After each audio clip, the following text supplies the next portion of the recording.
when I went out to graduate school at Stanford, even before I decided to go there, I went to visit a prominent China specialist, then on their faculty, Michael Oxenberg. And I remember going into his office. It was pouring rain, not the best day in California, pouring rain. So I went into his office and dripping wet. And I remember him standing up from his desk with a big smile on his face. And I said, I want to do what he does. And before I left his office, he had told me where to live. He sold me, I assume at cost, a copy of the Little Red Book in English. And he had convinced me to study with him and to study China.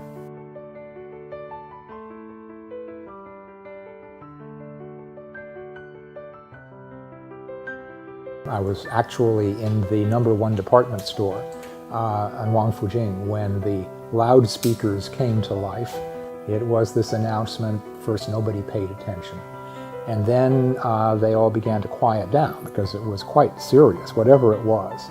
And then I heard, but I never heard it before or since, 美利坚综合国, the United States of America, and then 正常化.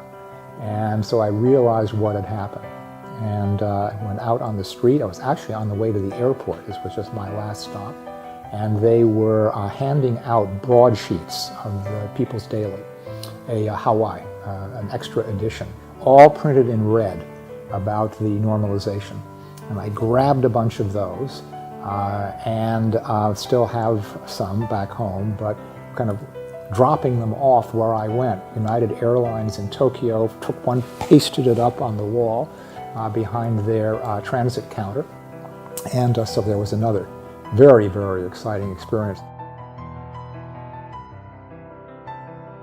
And I don't think it's fragile anymore, but I think it remains a difficult relationship, as we see. And it's been a turbulent relationship. It's had its ups and downs. The word I'm thinking about is fraught.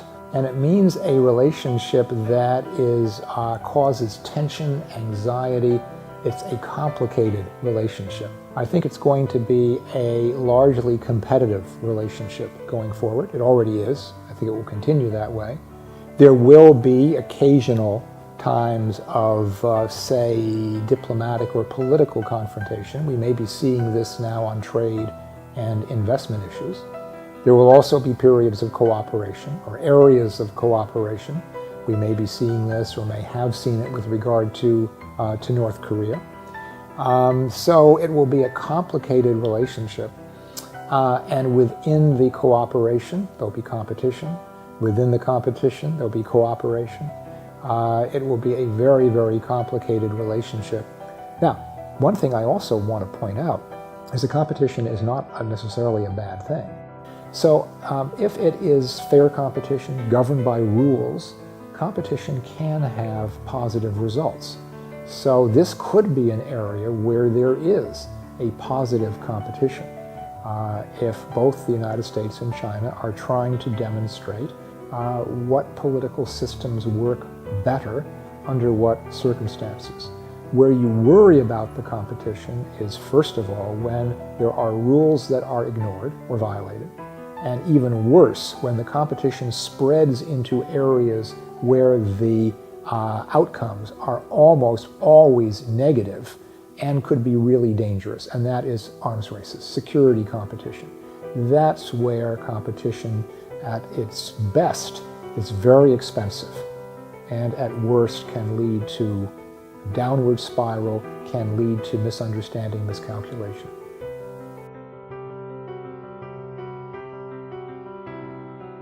But to me, there's a difference between competition and rivalry. My understanding comes from college sports in the United States.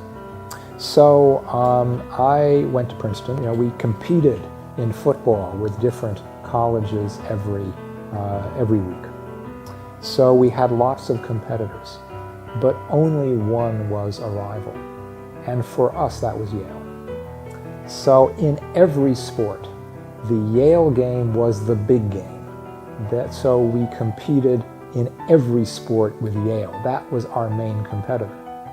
By the way, Yale did not see it that way. They couldn't care less about little Princeton. Their competitor was Harvard.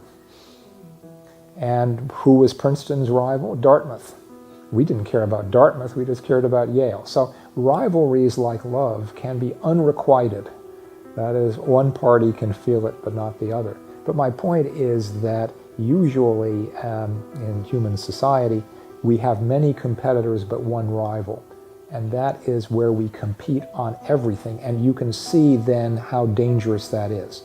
Competitors, you go from one arena to another, compete with different people, different teams. But rivals are always thinking about that one other party. And I don't think we're at that point yet, but I fear that we may be heading in that direction. Our main mutual challenge is to keep that competition under good management.